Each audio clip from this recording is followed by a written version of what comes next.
This is National Native News. I'm Brian Bull, sitting in for Antonio Gonzalez.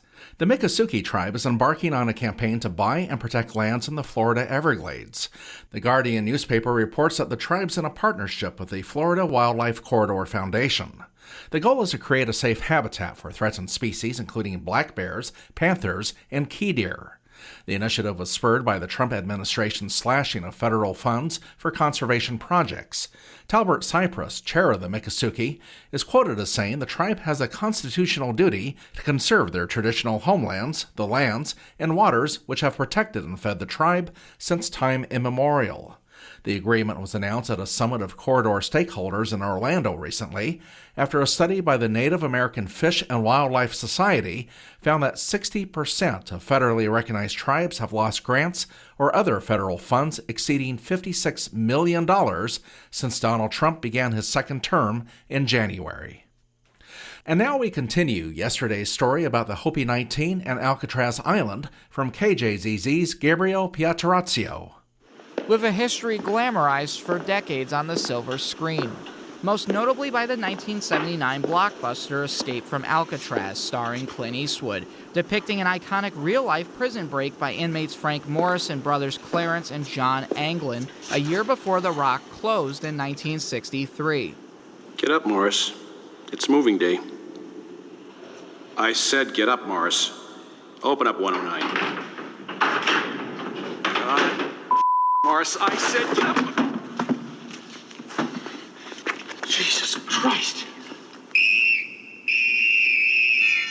Again, I think a lot of people look at Alcatraz, they kind of know the stories from the movies when it was a federal prison and then don't really know it's related to Indigenous people.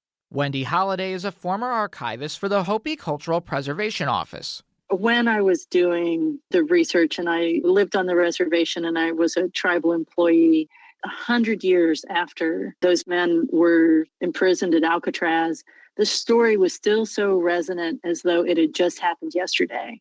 As much as Alcatraz is about uncommon criminals, it's also associated with boarding schools. Some of the stories that people would tell me that they had heard kind of passed down was just about the trauma for them and for their family members who were left behind, wondering what happened. And once she started, Holliday couldn't stop telling that side of the story. It's not just that they were imprisoned, but they were taken from their ancestral land that was absolutely vital to their spiritual practice and well-being. It was a story that was still very much alive, and I think still today.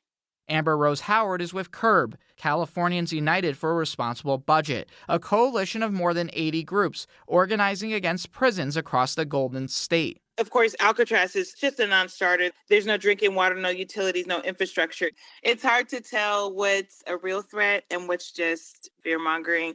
But at this time, I think that we should be taking everything he's saying seriously. If not Alcatraz, Howard says, undocumented people are likely next, to be sent somewhere else. Empty prisons that ICE has been eyeing, even in Blythe along the Arizona-California border. But I don't think it stops there. It starts with folks who are undocumented, and then it will continue to spill over into disappearing people from underserved, marginalized communities who are Black, who are brown, who are Indigenous, who don't fit the agenda.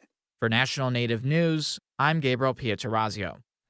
And I'm Brian Bull for National Native News in the KLCC studios of Eugene, Oregon.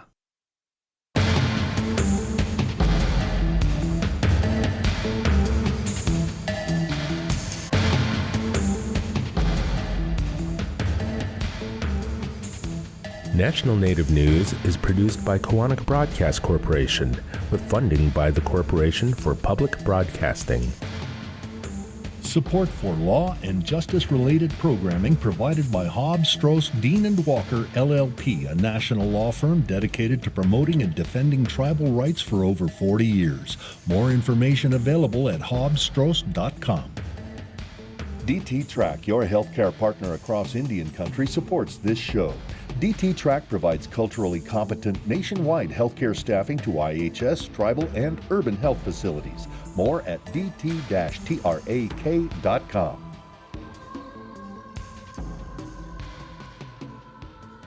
Native Voice One, the Native American Radio Network.